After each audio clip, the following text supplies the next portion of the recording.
Welcome, friends! It is I, LostScarf, and it's time for another one-shot, and this time it is The Flame and the Flood. But you'll notice this is all post-commentary because it is a review. The reason why is because it's more of a slow burner kind of game. It's not really something I want to show off in active play. It's more, I'm going to show you a bunch of clips of it while I talk about it, because the game is very fun and I definitely recommend it. Oh man, is it a fun time.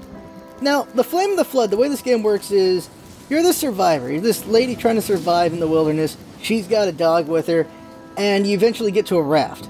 And they're all places you can store things. You can store stuff in your bag, on the dog, and on the raft.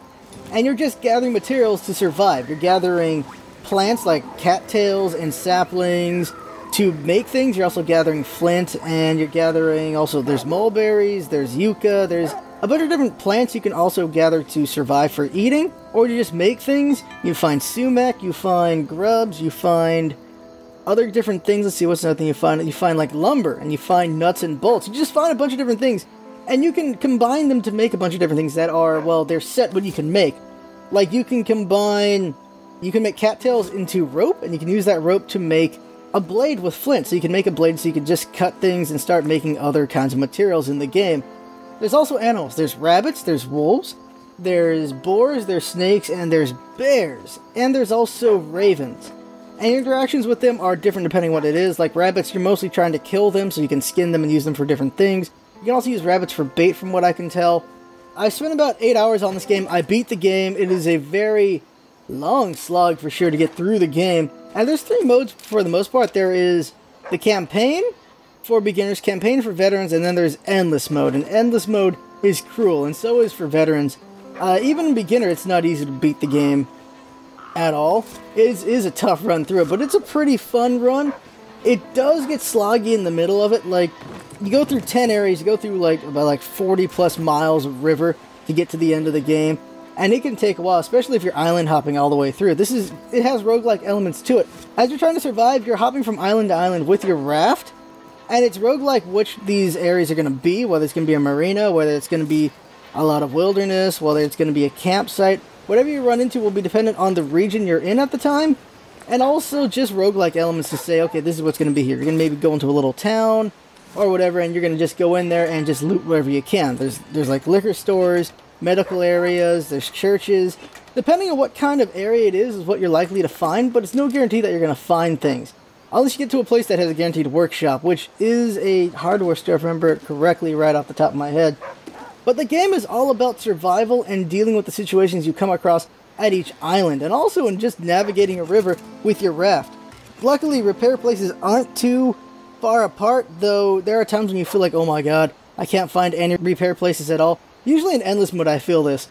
In endless mode I just cannot find a repair place, and I just die on my raft. There are multiple ways to get killed in the game. You can die of starvation, die of dehydration, you get hypothermia. I have not died of running out of sleep, so I don't know what happens there. You can get beaten to death by the animals in nature. You can die from poison from the snakes. You can also, of course, destroy your raft and drown. So those are different ways you can die in the game, and you have to keep those all going the entire way you're going through the game. You gotta make sure your raft doesn't get destroyed. You gotta make sure you don't die of hypothermia, so you gotta continually make better gear for yourself. You gotta skin rabbits and wear rabbit fur. You gotta kill wolves and wear them. You gotta kill boars and wear them. Kill bears and wear them. You just want to keep wearing better and better equipment as you go through the game, because the place gets colder and colder as you go. And if you're not prepared enough, you'll die of hypothermia, which is not a good thing for you, of course. Which also affects other things like your hunger and your thirst and stuff. You get affected in so many different ways in this game. It's a very cool concept. Trying to keep all these things going and trying to just survive to the end of the entire thing. It's pretty cool. It's just very intriguing, very interesting playing it like that. And there are times when you really need a certain item and you just cannot find it. You're hopping from island to island to island to island trying to find the item you need, and you just can't get it, and it gets aggravating. And that's part of what a roguelike is. And that's not a bad thing. Not a bad thing at all, because that's how roguelikes work. You really need somebody, luck is not on your side. And sometimes luck really is on your side, where you get everything you need at certain points. And your character can be very resourceful. You can use traps to deal with enemies, you can use bows, you can use things to just scare them off, you can use like a torch to scare them off, you can make a campfire to keep them away from you for a while you're working on things. You can also make a smoke bomb. There are just so many different things in this game you can make to help yourself go through it, and there's also just planning you have to do. Like when you fight a bear, you have to plan around that. You cannot just take a bear straight on. Same thing goes for wolves. You have to be prepared for a wolf situation. Same thing goes for boars. Everything in this game you got to prepare for. Like, the routine of the game, eventually get to a routine, is go to an island, and you have some vague idea of what's going to be on that island, and then you scout around, and you might run into enemies, and you either run back to the raft, or you already have stuff prepared for it. Maybe you have poisoned meat to give to the wolves so you can kill them that way. Or maybe you have arrows ready to kill a boar. Or you just have traps ready to lay out, and just in case something comes by, or you got other traps to catch the bunnies. Just whatever you think you might need, you can build ahead of time, or you can scout out, then build after. And there's a lot of things you can gather from different areas, and just prepare for as you go through the game. What I'm talking about is atmosphere. The game has great atmosphere. You hear crickets, you hear the grasshoppers, you just hear nature making noises when it's dark and when it's nighttime. The water just sounds so cool when you're rafting around.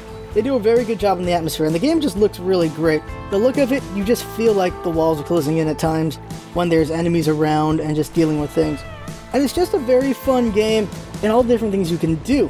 And the soundtrack is amazing. The coolest thing is, the first couple regions you go through in the game, you just hear interesting background music. But when you get deeper into the game, it starts putting the lyrics into it and putting more instruments into it. So you get to hear the full version of the songs, and that is really cool. It is just this interesting touch to the deeper you go in, the more of the music you get the feeling, and it's just such good music. It's very good, I highly recommend it. I gotta remember to put the link to the soundtrack in the description because it's such a good soundtrack. It is so damn good. The game is not without bugs though. Let's go talk about some negatives here. It gets a bit sloggy about a couple hours in. You feel like you're just being very tuned. You've done the same things over and over again. And it really is like that. Like, at first, you're just dealing with bunnies, and eventually there's going to be boars, and eventually there'll be wolves, and eventually there'll be bears. The thing is, you kind of interact with everything through the first half of the game. You run into bears about halfway into the game. Wolves have been throughout, boars have been throughout, bunnies have been there from the beginning, snakes happen at some point. After you get through the halfway point, bears become common, wolves become common, boars become common. Everything's common after the halfway point, to the point that you just know what interactions to deal with, and you just know the game. You're just going with that, and you're just trying to get the materials you need and trying to survive the situation to move on to the next island and just get to the next thing.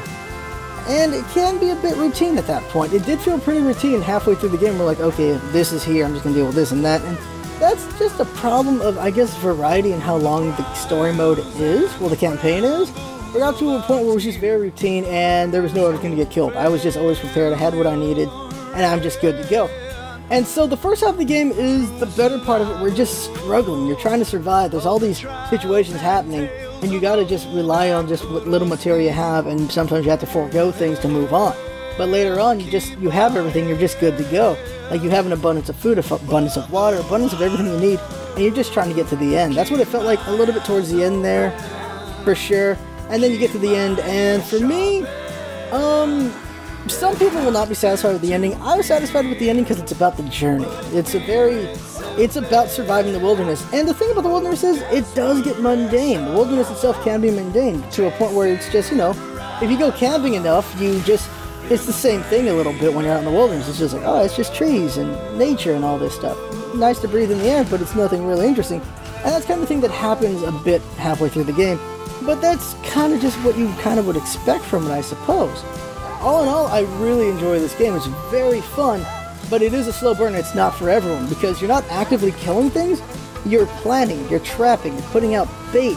It's more of just you're thinking around situations or you're acting pretty well.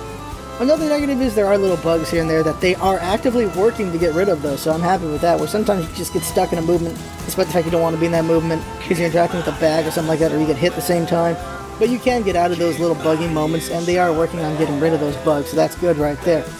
All in all, this is a great game. I recommend it a lot. It is a $20 game, and I think it's worth a lot of fun to play.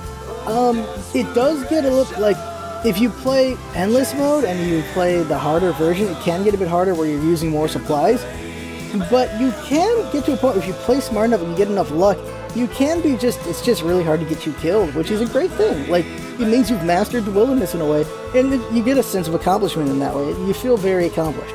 That's the best way to put it. You feel like you've conquered nature in a way. You can still get killed if you screw up here and there, but you feel like you're doing really good at nature. And that's a cool feeling from the game. I really like that a lot, and also your dog looks pretty cool. I like the way your dog looks in your raft. You feel it, you get attached to your stuff. You get attached to your dog, you get attached to the raft. You don't want your raft to get destroyed. You want to keep going, because if you lose that, you're done. And the upgrades to the raft are pretty good as well. There's only one upgrade I wish they had, and that was being able to make a workbench on your raft. That's the only thing I did not like about the routes, is that it's capable of doing everything but that.